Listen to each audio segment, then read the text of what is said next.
My parents faked bankruptcy and drained my paychecks to fund secret gambling sprees. I exposed their lies at dinner, cut off cash, and took my power back. So I'm Ethan. I turned 30 this year and thought I'd finally have a chill birthday surrounded by family and friends. Instead, I found out something that flipped my whole view of family upside down. What started as a Facebook post ended up uncovering years of lies, guilt trips, and secrets I didn't even know existed. Let's just say by the time it was over, I wasn't the one being treated like a joke anymore. Turning 30 didn't scare me. I'm a plumber and pipe fitter. I fix what other people mess up. I'm not rich, but I do fine. My parents, though, act like I crawl through sewers for pocket change. Every family dinner turns into the same routine, dad bragging about his corporate wisdom, mom nodding like she's married to a genius, and both of them pretending my career is some tragic joke. Still, I wanted to celebrate. I planned a rooftop birthday in Atlanta, nothing huge, maybe 50 people, family, friends, a couple of co-workers who actually like me. I'd even reserved a small terrace with string lights and a grill setup. It wasn't flashy, but it was mine. I texted the family group chat 2 weeks before. Hey, doing something for my 30th Saturday night, rooftop downtown, food, music, no drama. My sisters, Ava and Alexis, messaged back instantly, a bunch of emojis and yay, we'll come. They're 14, full of energy, and the only reason I still talk to my parents half the time. But then mom replied, we'll see. We're busy. And dad dropped the classic thumbs up emoji, like he was approving a memo instead of his son's birthday. They've always been like that. When I was younger, I used to talk about going to Vegas one day just to see the lights, the food, the chaos. Dad would scoff and say, that's a waste of money. Focus on grinding, not gambling. So I did. I worked. I saved. I built a life. But apparently grinding only applies when they're not the ones buying plane tickets. 3 days before my birthday, mom calls me. I thought it was about the party. Instead, she starts laughing and says, birthday parties at your big age? You should be saving for a house, not wasting money on cake. Yeah, well, I like cake, I told her. You're ridiculous, she said, still laughing.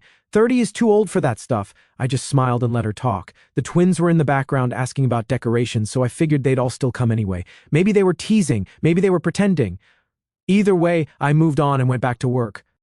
2 nights before the party, I'm in my apartment, eating leftovers, scrolling Facebook. That's when I see it. My mom's profile picture has changed.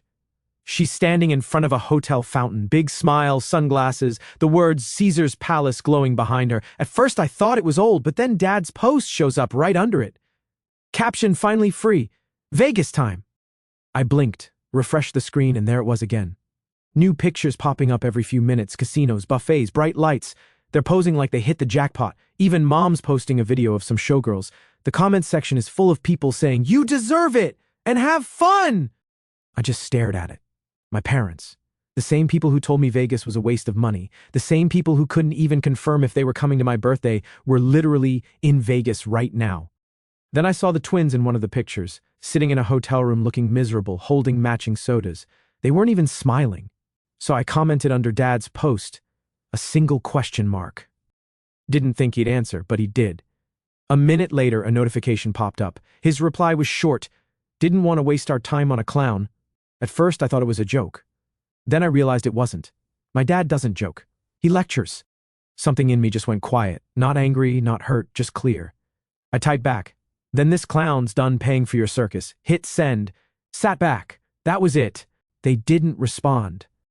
I'm not the type to make scenes online, but for once I didn't care who saw it. It wasn't about embarrassment. It was about finally being done pretending this family was anything more than a one-sided transaction. I scrolled through the pictures again, new hotel rooms, fancy buffets, spa photos, and all I could think was, where did they even get that kind of money? These were the same people who spent years crying about bills, calling me, asking for small help every month, the same ones who said they were barely scraping by, now staying at Caesar's Palace, posting like influencers. I closed the app and stared at the ceiling for a while. That one line Dad wrote, didn't want to waste our time on a clown, looped in my head. I wasn't angry, I was calculating, because what they didn't know was that the clown they just mocked was the one keeping their bills paid, and that comment was the most expensive thing my dad ever wrote. I sat on my couch that night, staring at my phone, debating if I should cancel the whole birthday thing. I'd already paid for the food, the decorations, the terrace, but what was the point now? The one thing that should have been automatic, your own family showing up, was gone. My pride kept tapping on my shoulder, though. You're not canceling for them. You're doing this for you. So I went through with it. Saturday came fast. Guests started rolling in around 7. Friends, CO workers, cousins I hadn't seen in years. Every handshake, every happy birthday, man, felt like proof that I didn't need my parents' approval to exist. I laughed harder that night than I had all year. Then I saw two familiar faces walking toward me. My grandmothers. Nana, on my mom's side, walked in holding a homemade cake like she owned the place. Grandma Jeannie, my dad's mom, followed behind with a card in one hand and her purse in the other, wearing her usual "don't start with me" look. Seeing them both there almost knocked the wind out of me. Nana hugged me first. "30 looks good on you," she said, tapping my chest. "Don't let those people make you feel small." Then Jeannie said, "You've always been the hardest worker in this family. Don't forget that." Those words hit harder than anything I'd heard in years. It wasn't about the cake or the lights, it was that somebody finally saw me, not as a backup plan, but as a man who built his own life. I stood there for a second, watching everyone laugh, take pictures, eat. The city lights looked different that night, like they were finally shining for me instead of through me. For the first time, I didn't care what my parents thought. Their absence didn't ruin anything. If anything, it made the whole thing better.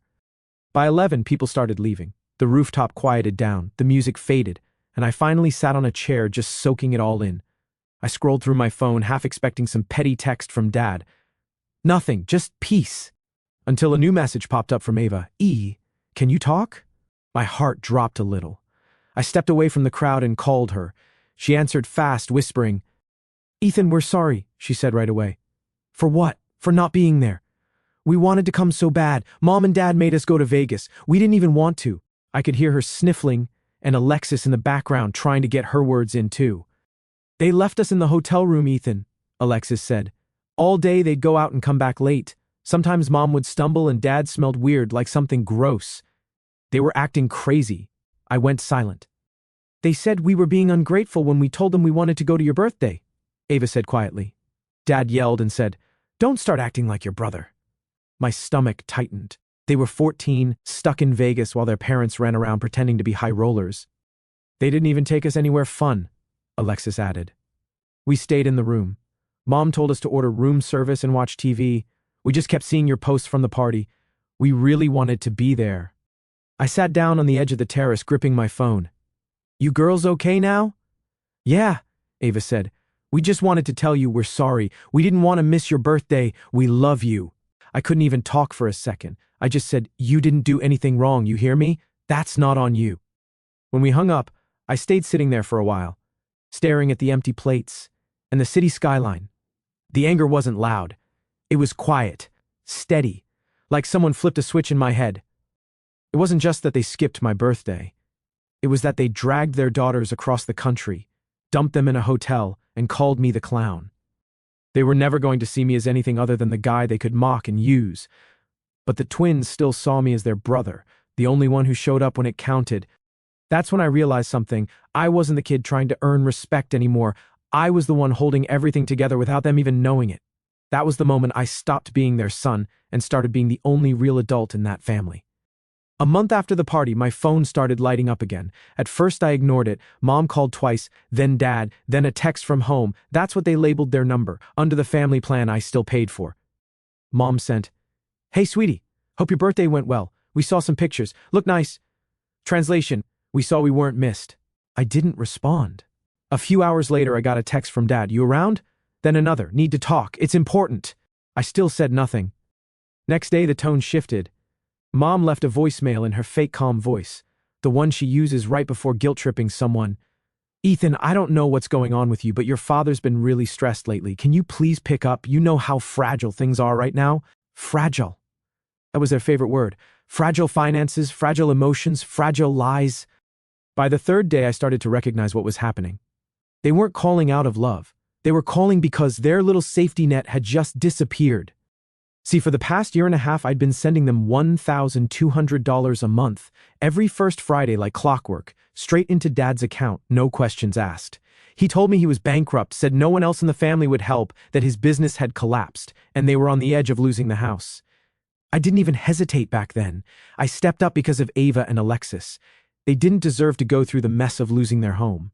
Dad said, "It's just temporary. A few months until I get back on my feet." A few months turned into 18. I thought I was doing the right thing, being the dependable son, the guy who didn't just talk about loyalty but actually lived it. Every time he said, "You saved us again," I believed him. That's the funny part. I believed someone who never once believed in me. After that Vegas stunt, though, I didn't send a dime. Not to the parents, anyway. I didn't announce it, didn't warn them. I just logged into my bank app, scrolled to the recurring transfer, and hit cancel. Then I opened Venmo and sent the twins $300 each with a note that said, "For snacks and school stuff. Love you." That was the last transfer that left my account for them. For a few days it was quiet. Peaceful, even. No calls, no messages. I was almost convinced maybe they hadn't noticed yet. Then the panic started. Mom texted first, "Hey, did something happen with the payment this month? Maybe it didn't go through?" 10 minutes later, Dad followed. "What's going on? I thought we agreed you'd help until my business stabilizes." I ignored them. Next day, Mom didn't give up. "Ethan, you're putting us in a bad spot. The mortgage is due." Still nothing. Then came the guilt. "We're family, Ethan. Family doesn't turn their back when things get tough. Your sisters will be crushed if we lose the house. Is that what you want?" I almost laughed. The same man who called me a clown online was now throwing family around like it was some magical password. When guilt didn't work, they tried begging. I started getting multiple voicemails a day. Mom crying, saying, "I don't understand what we did to deserve this coldness." Dad going full victim mode. "I guess success changes people. We raised you better than this." Raised me better. Yeah. By example, show up broke, lie, and expect someone else to clean up the mess. By the end of the week, I came home from work to find a folded note stuffed into my apartment mailbox. The handwriting was Dad's. "Ethan, we're about to lose the house. Please, just one more month. I'm begging you. I'll pay you back as soon as I can. We're in a bad place." I read it twice. My brain replayed every image from those Vegas photos, hotel suites, buffets, his finally free caption, "Lose the house? The man was just in Vegas 2 weeks ago pretending to be a high roller." I crumpled the note and tossed it straight into the trash can by the elevator. If they could afford Vegas, they could afford the consequences. Over the next few days, their messages got messier, long paragraphs about stress and bills mixed with, "You're heartless and we thought you were different." I didn't block them. Blocking would have meant they got to control the silence. I just stopped reacting. No texts, no calls, just quiet. The twins texted a few times too, mostly small things. "We miss you. Mom's mad all the time. Dad keeps saying he's broke again." I didn't bring them into it. I just told them to focus on school and that I'd always have their back. Every night that week, I'd sit at my kitchen table, check my phone, and see another missed call or voicemail pop up. I'd just smirk a little. The funny thing about leeches, they don't know they're bleeding you dry until you stop bleeding. Part of me felt guilty. Sure, it's natural. But most of me felt free, like I was finally cutting the cord that should have been severed years ago. They wanted to treat me like an ATM. Fine. But ATMs lock when you type the wrong PIN too many times. That Vegas comment had cost them exactly $1,200 a month and a son who was done pretending. By the next week, I was still getting their messages, different words, same begging. But something about how desperate they sounded didn't make sense. It had only been a few weeks since I stopped sending money. No one's house gets repossessed that fast unless there's more going on. I needed answers, and the one person who never sugarcoated anything was Nana, my mom's mom. I called her one evening after work, still in my uniform, sitting in my truck outside a gas station. She picked up on the second ring like she'd been waiting. "Ethan," she said, "I was wondering when you'd call. You doing okay, baby?" "Yeah," I said. "Just need to ask something straight. You been helping Mom and Dad with money?" There was a pause, the kind where you can hear the truth forming. Then she sighed. "I have. A few hundred here and there, sometimes more. Your mom said things got bad after your father's business failed. I didn't want the girls to struggle." "Failed?" I repeated. She caught the tone in my voice. "Ethan, what are you not telling me?" So I told her, the $1,200 I'd been sending every month, the Vegas trip, the Facebook post, everything. By the time I finished, she was quiet. Then she said, "Lord have mercy. You're not the only one." "What do you mean?" "I talked to Jeannie last week. Turns out she's been helping them too. Said she's been paying part of the bills for over a year. We didn't realize we were both doing it until recently." I just sat there in my truck, gripping the steering wheel. "Wait, so they've been taking money from me, from you, and from Dad's own mother?" "Every month," she said, "and lying to all of us. Jeannie thought she was keeping the lights on. I thought I was helping with groceries. You thought you were saving the house. That's when it clicked. How Dad always had excuses that didn't add up. How he always claimed the money vanished to repairs or taxes. He wasn't broke. He was just greedy. Nana wasn't done. You want to know the worst part? He's not bankrupt. Not even close. I ran into a man from their old neighborhood a few months ago. Said your father still does small repair work under the table, cash only. Says he's been making decent money from side jobs. I blinked hard. You're telling me he's been working this whole time?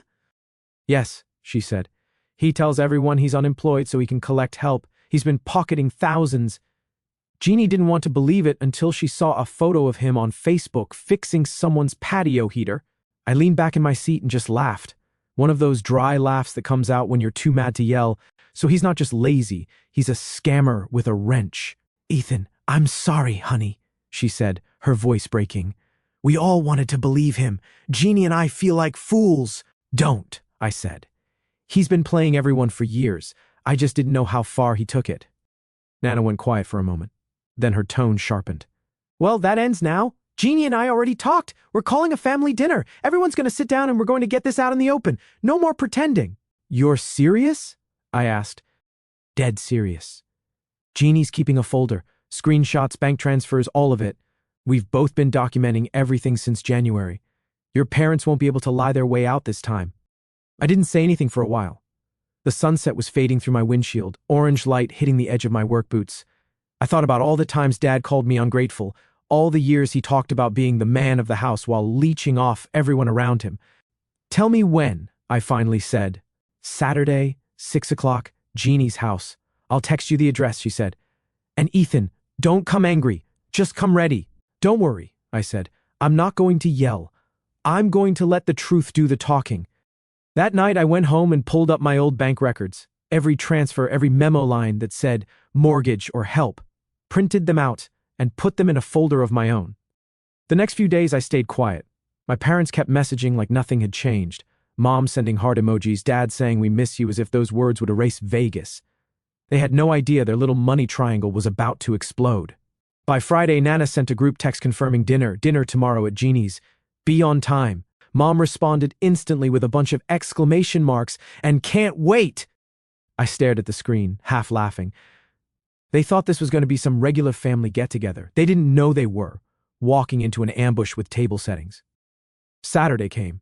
I showed up early, wearing jeans and a clean shirt. Jeannie opened the door with a look that could stop traffic. She didn't even need to say anything. I could see it in her face, the kind of calm that comes before a storm. In the dining room, the table was already set. It looked like a normal family dinner, but sitting right next to the centerpiece was Jeannie's folder, thick with papers.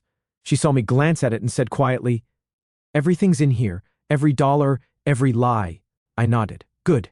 Let them talk first. At 6 sharp, my parents arrived like nothing was wrong. Dad wearing his fake confidence, Mom acting bubbly.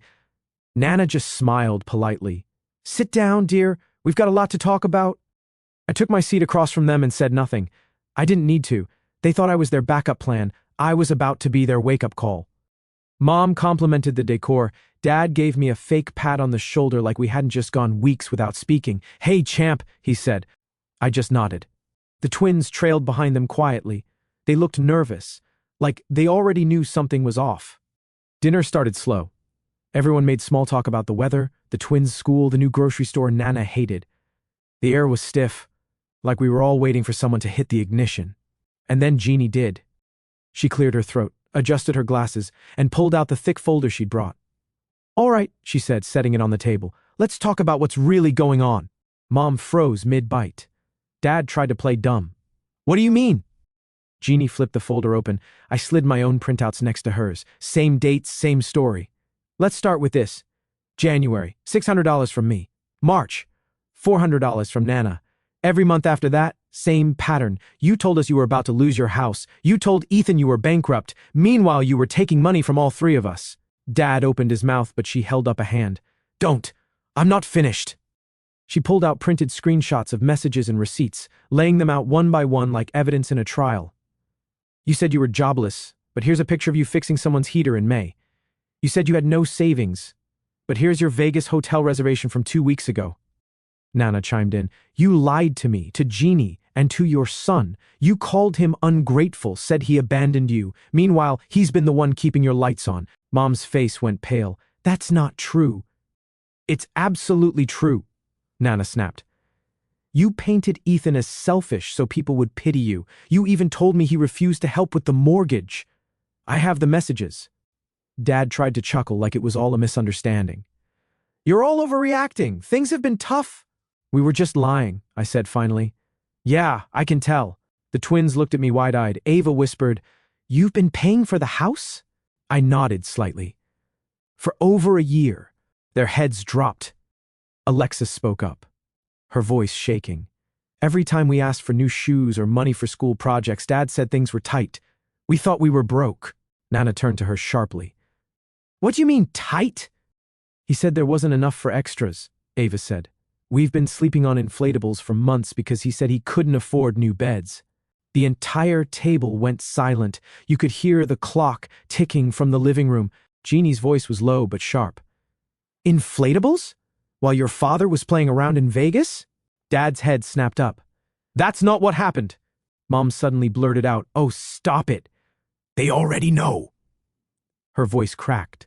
Everyone froze. Nana's eyes narrowed. Know what? Mom looked down at her plate, shaking. He's been gambling. That's where the money goes. Casinos, online betting, sports apps, all of it, every dollar. He says he's investing, but he's just chasing losses. That's why he always says things are tight.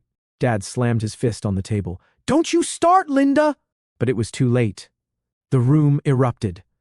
Jeannie stood up so fast her chair screeched across the floor. You've been stealing from your own mother to gamble? Are you out of your mind? Nana's voice came next, calm but dangerous. You took from your son. You took from both of us. And you have the nerve to sit here acting proud. Dad went red. It's not stealing if it's family. Stealing is exactly what it is, I said quietly. You just called it love, to make it easier to swallow. The twins started crying softly. Nana moved over to comfort them, glaring at my parents. Enough. This ends tonight. Mom tried to backpedal. We were going to fix it. We just needed a little more time. Jeannie cut her off. No, you've had time. Years of it. She pointed toward the door. You're done taking money from this family. If you want to fix something, start with your life. Nana stood too. And the girls are staying with me for now. They're not living under that roof while you gamble away your bills. Mom gasped. You can't just take them. I can and I will, Nana said. Unless you want me to call child services and explain the inflatables. Dad tried to talk, but Nana's tone sliced right through him. Not another word. You've said enough. The twins watched everything quietly from the corner. I could see the relief on their faces, even with the tears. I didn't say a thing through the rest of it. I didn't need to. Everything I wanted to say had already been said for me. The lies, the excuses, the manipulation, all of it burned down in one dinner. Mom started sobbing into her napkin. Dad just stared at the table like he was waiting for someone to fix it for him again. When it was finally over, Nana turned to me. You go home, Ethan. We'll handle the rest. You've done enough. I nodded. As I walked out the door, I heard Jeannie's voice one last time. Firm and final, you're cut off. No more money. No more chances. I didn't look back. I didn't need to. The circus had officially closed for business. And this time, I wasn't the clown. They were. A few days later, the fallout started spreading faster than I expected. Word was traveling through the family like wildfire. But the first real hit came from a phone call Nana got one morning from Mom's old friend, someone she used to gossip with every weekend. The woman was crying on the phone, saying she felt awful after hearing what happened. Apparently, Mom had been talking about me for years, telling people I was selfish, that I refused to help, that I only cared about my own fancy life. Nana had her on speaker, and I was standing right there when the friend said, She always made you sound like this cold son who didn't care about his parents. I believed her. She said, you barely called unless you wanted something. I laughed under my breath. Guess I wanted to pay their mortgage for fun. Then the woman sighed. I'm so sorry, Ethan. She fooled all of us. Every time she asked for money, she'd say, he doesn't want to help, so we're struggling. We all felt sorry for her. That was her trick. Mom didn't just manipulate money. She manipulated people's emotions. She'd badmouth me just enough to play the victim and then cash in on the sympathy. Nana told the woman not to feel bad, that the truth was finally out. But you could hear how angry she was under that calm tone of hers. I raised her better than this, she muttered after hanging up. She learned to lie faster than she learned to love. That night, everything got worse.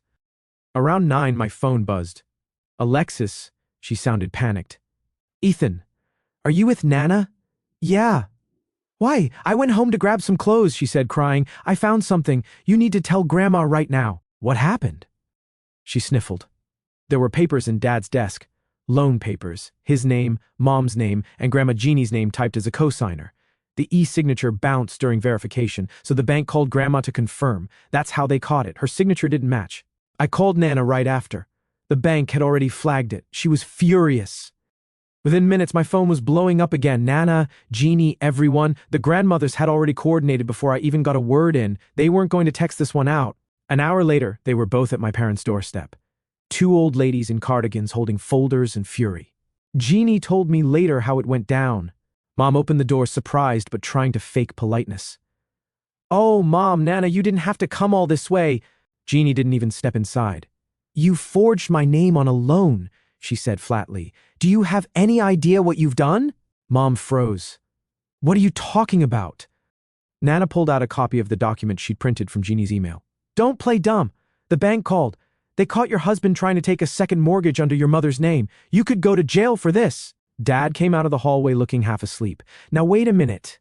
Save it, Jeannie snapped. You forged my signature. I'm pressing charges if you don't come clean to the bank by morning. According to Nana, he tried to play the victim again. We were desperate. You wouldn't understand. Jeannie told him. Desperate people ask for help. They don't commit fraud. For once, Mom didn't defend him. She just stood there quiet, realizing how far it had all gone. By the next day, the story had spread through every branch of the family tree. Nana made sure of it. She called every cousin, aunt, and uncle, laid out every lie, every dollar, every scam. There was no more covering it up. The reactions came quick. My uncle texted me, "Did your dad really forge Grandma's name?" My cousin called to say, "Now I understand why they've been avoiding everyone." Even family from out of state called Nana saying they were cutting contact with my parents completely. They weren't just cut off financially anymore. They were socially done. The pity well dried up overnight. I didn't post anything online, didn't brag or rant. I didn't need to. The truth was already running laps around them without my help. Mom tried to send a few long apology texts, the kind where she'd say, "I know we messed up," but never actually say what they did. I read them once and never replied. Dad didn't text at all, probably too busy trying to dig himself out of the hole he built. By the end of the week, my phone was quieter than it had ever been. No guilt, no begging, no noise, just peace. Nana called a few days later to update me. The banks cleared everything. Jeannie's fine. They flagged the attempt, so no harm done. Good, I said. They're lucky they didn't get locked up. Nana's voice softened. They won't fix themselves overnight, Ethan, but you did the right thing by stepping back. I didn't say much, just looked out my window watching the city lights flicker. I wasn't angry anymore. Just done. Sometimes silence does more damage than shouting ever could. Weeks went by after the whole loan disaster, and the quiet was almost strange. No messages, no phone calls, nothing. The twins were doing better. Ava settled in with Nana. Alexis stayed with Grandma Jeannie for school. They finally looked like kids again, instead of unpaid emotional support workers. I thought that was the end of it. Until one Friday night, Nana called me. They want a dinner, she said flatly. I already knew who they were. Let me guess, I said. Another apology? To her. She sighed. They asked to apologize one last time. Jeannie and I agreed, but only if you're there. They claim they want to make things right. I leaned back on my couch, staring at the ceiling. I didn't owe them anything, not even eye contact, but something about it felt necessary. Not for them, for me. Closure. Proof they finally saw what they'd done. All right, I said. I'll come. But I'm not doing speeches. Sunday rolled around faster than I wanted. The doorbell rang right on time. My parents walked in holding hands like they were about to meet their parole officers. They looked tired. Not the bad day at work kind of tired, the kind that comes from realizing your entire world stopped revolving around you. Hi, everyone, Mom said softly, setting down her purse. Dad gave a half smile that looked more like a grimace. Thanks for letting us come. Letting us, Nana didn't reply. She just gestured for them to sit. The twins were already at the table, quiet but watching everything. We all sat down, and for a few minutes it was dead silent. No one even touched the food. Finally, Mom cleared her throat. I want to start, she said. We've made mistakes, big ones. I don't even know where to start. Dad nodded quickly, trying to look sincere. We're different now. We've stopped gambling. We're going to counseling. We just want to make things right. I didn't say anything. Jeannie folded her arms. Nana leaned forward, her voice steady but sharp. You're sorry because you got caught? Not because you changed? Mom's eyes watered instantly. That's not true. It is, Nana said. You didn't apologize when you were lying. You didn't apologize when you were taking his money. You only did it when you lost everything. That's not remorse. That's desperation. Dad shifted in his seat, trying to find a way back into control. We're just asking for another chance. Family doesn't turn their backs forever. Jeannie slammed her palm on the table. You turned your backs first. Her voice cut through the air like glass. You dragged his name through the mud for years. You forged my signature. You lied to everyone who cared about you. Do you even understand how low that is? Mom tried to speak, but Jeannie kept going. You think being sorry erases that? It doesn't. You're lucky we didn't press charges. Mom started crying harder, whispering, We just want to fix it. Nana shook her head. You can't fix something you never valued. She took a deep breath. You're cut off from this family completely. You can rebuild your life on your own. The girls stay with us. You will not drag them back into that mess you call a home. Dad stared at her speechless. For once, he didn't have a single excuse ready. His voice cracked when he finally said, You can't take our daughters. I can, Nana said calmly, because they deserve better, and they'll get it. Ava reached over and grabbed Alexis's hand under the table. Neither of them said anything. They didn't have to. Their silence said everything. They were done too. Jeannie spoke next, her voice low but final. We're done watching you ruin everyone's lives. You've hurt enough people. This is your mess to clean up now. Dad leaned back in his chair looking like a balloon with the air knocked out. Mom tried one more time. Ethan, please say something. I looked straight at her and said, You already did all the talking. That's the problem. The table went silent again. You could hear the ticking clock from the living room. After a few moments, Nana stood up and started clearing plates that no one had touched. It was her quiet way of saying the meeting was over. Mom and Dad sat there frozen until Jeannie finally said, You should go. They left slowly, humiliated, like two people walking away from a funeral they didn't expect to attend. When the door shut, the twins exhaled like they'd been holding their breath for an hour. Nana hugged them both and said, You're home now. You don't have to worry anymore. That night, I drove home in complete silence. No music, no calls, just the sound of tires on the road. I didn't get revenge. I didn't scream or ruin their lives. I just stopped giving them the chance to use me. And somehow, that hit harder than anything else I could have done.